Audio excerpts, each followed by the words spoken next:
La famille, bonjour à tous, j'espère que vous allez bien et que la journée fut bonne. J'espère au moins les gars que vous avez passé une bonne journée parce que la soirée d'hier, en tout cas pour moi, je vais pas vous mentir, elle a été catastrophique. Déjà, en commençant par le match, mais ce n'est pas le seul truc les gars. Le match déjà il m'a mis hors de moi, mais là où j'ai pété les plombs encore plus, c'est quand je suis venu pour faire le débrief, pour filmer. J'arrive, je me pose comme d'habitude, j'ai mes petites notes et tout. Je lance la caméra, je commence à piailler, à faire mon petit débrief et tout.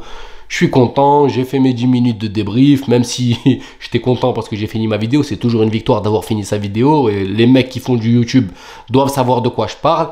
Je me pose sur l'ordinateur, je branche la caméra, le transfert sur l'ordinateur, Adobe Premiere Pro. On prend la vidéo, on la met sur Adobe Premiere Pro. Et là, je vois les trucs du son là. Ça fait un truc bizarre, c'est pas comme d'habitude. Et là, j'appuie et j'entends... Le micro n'a pas fonctionné. Le démon. Qu'est-ce que, en plus, pour ceux qui savent, c'est compliqué de relancer l'enregistrement alors que tu as déjà fait 10 minutes à piailler avec les émotions, avec les nerfs et tout. Rejouer la même chose 2 fois, les gars. Pour ceux qui font du YouTube, je vous jure, c'est très compliqué. Mais attendez, c'est pas fini, les gars. C'est pas fini. Hier, c'était pas mon soir. Je relance et blablabla, blablabla, blablabla, blablabla. Même chose, j'arrive, je branche et tout. Sauf que là, je vois les pictogrammes. Au début, ils commencent doucement. Et d'un seul coup, je sais pas, j'ai dû toucher le câble ou quoi et ça a repris. Donc, il y a eu presque 3-4 minutes où... Et d'un seul coup, la vidéo, elle a repris. J'ai dit, allez, tu sais quoi? J'ai fermé la caméra, je l'ai mis sur le côté et je suis parti aller me coucher. J'avais trop le seum. Donc voilà, c'est mon excuse de la veille. Pourquoi j'ai pas lâché le débrief direct? Que vous me croyez ou pas, les gars. C'est la réalité. J'ai rien à cacher. C'est pas parce que le Real a perdu. Non, non. Là, c'était vraiment, j'ai fait le débrief direct. Mais j'en ai eu marre de tourner presque pendant une demi-heure là, à répéter 2 fois la même chose et la caméra m'a... Enfin, c'est surtout le micro là, lui là, qui m'a lâché. Enfin bref, je vais pas faire une bêtise avant qu'il me relâche. Maintenant, on va rentrer un petit peu dans le match parce que c'est bien beau de raconter ma vie. Attendez, j'ai quand même quelque chose à dire. Avant de rentrer dans le match, les gars, attendez, je regarde quand même que le micro ne me fait pas de trucs bizarres, que je vois bien les traits qui... Avant de rentrer dans le match, j'ai un petit truc pour les anti-critiques. Ceux que j'appelle les anti-critiques, c'est les mecs... Quand tu critiques le Real Madrid, frère, ils sortent de leur gond. On dirait que tu as tué leur daronne, frère. Ils sont là, mais tu es sérieux, tu critiques le Real Madrid, t'es pas un vrai supporter. Ils sont là dans les commentaires cachés, là. Feuilletez un petit peu les commentaires, vous allez les trouver. J'ai un petit message pour vous. Quelle est votre excuse de la veille? La veille, le match qu'il y a eu là, contre le LOSC, quelle est votre excuse? Allez-y, sortez-moi là, je vous écoute.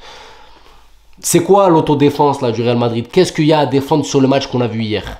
Allez-y, parce que vous êtes tout le temps là en train de défendre, et quand moi je parle, je dis les choses comme je les pense, et je suis sincère avec ce club que j'aime de tout mon cœur. Ça fait plus de 10 ans que je suis le Real Madrid, le Real Madrid, et quand je critique, ça leur plaît pas, les gens, non, t'es pas un vrai supporter. Maintenant, sur le match d'hier, quelle est votre excuse? Allez-y, j'ai hâte de l'écouter, montez dans les commentaires, vous inquiétez pas, je vais lire les commentaires. Ça c'est clair et net. Maintenant, on rentre dans le match, et vous savez quoi les gars? J'en veux pas tellement aux joueurs. Et je vais vous expliquer pourquoi. Parce que quand t'en as 1, 2 qui sont dans le gaz, tu te dis, attends, c'est bizarre. Les 2 là, ok, ils sont pas bien. Mais quand t'as toute l'équipe qui va mal, là, c'est plus haut que ça va pas, les gars. C'est clair et net. Vous savez, je vous l'ai dit, j'étais dans l'armée. Quand le chef, il est mauvais, en bas, ça dégaine sur les joueurs. Et là, j'ai l'impression que le coach ne suit pas, les gars. Carlo Ancelotti, j'ai l'impression qu'il n'a plus... les rênes de ces joueurs. Parce que quand tu vois les joueurs qui se plaignent en plein match, qui ne comprennent pas la tactique de leur coach, alors imaginez-nous de l'extérieur, les gars. C'est incroyable, mais vrai. Et je ne vais pas vous mentir, hein, je ne comprends pas la tactique de Carlo Ancelotti. J'ai l'impression que la tactique se limite à, écoutez-moi bien, on fait de l'essuie-glace, on pivote entre Rudiger, Militao et les latéraux, là, Carvajal, Mendy, on pivote comme ça.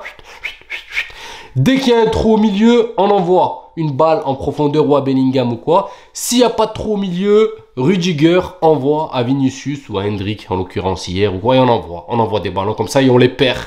Plus aucune construction, plus capable de sortir le ballon proprement en alignant un jeu de passe simple, en faisant des phases de construction en triangle ou quoi. Je sais pas, je vais pas apprendre le football à Carlo Ancelotti, bordel, on n'est que des supporters. Mais on voit rien. On voit essuie-glace et balance le ballon devant. Alors que de l'autre côté, les Lillois, comment se fait-il qu'un petit gamin de 18 piges là, Boudaoui, ou je sais même plus comment il s'appelle, j'ai perdu la mémoire les gars, Boudaoui, lui avec les cheveux là, Comment ça se fait qu'un gamin de 18 piges, il arrive et il te met dans le vent Bellingham, il te met dans le vent Valverde, il te met dans le vent des milieux box-to-box qui sont monstrueux, hein, qui coûtent plus de 100 millions, un petit gamin qui coûte 50 000 balles, hein, il arrive à nous faire l'amour au milieu de terrain. Excusez-moi, je comprends pas. Valverde qui est ton meilleur milieu de terrain depuis le début de la saison. C'est le seul qui carbure comme un forain, qui est là en train de courir de partout, qui te récupère les ballons et tout. Là, tu lui mets une ligne à côté comme obstacle. Alors que normalement, lui, il doit être au milieu. Il doit avoir la vision 180 devant lui, ce qui se passe. Tu le mets sur le côté, tu lui rajoutes un obstacle avec la ligne. Valverde, c'est pas un dribbleur. Qu'est-ce que tu le mets ailier? Qu'est-ce que tu le mets ailier, frère? C'est là où je vous dis, Ancelotti, il y a un problème, il y a quelque chose qui va pas. Encore des choses que pour moi ce n'est pas logique. Mendy, on se plaint tous de sa capacité offensive. Il est nul à chier offensivement. C'est pas son truc, d'accord. Défensivement, on le loue tous. C'est un monstre défensivement et sur ça, on va pas lui enlever. Hier, il tenait Zegrova toute la première mi-temps, même si Zegrova essayait de tenter des choses, Mendy le tenait. Le tenait.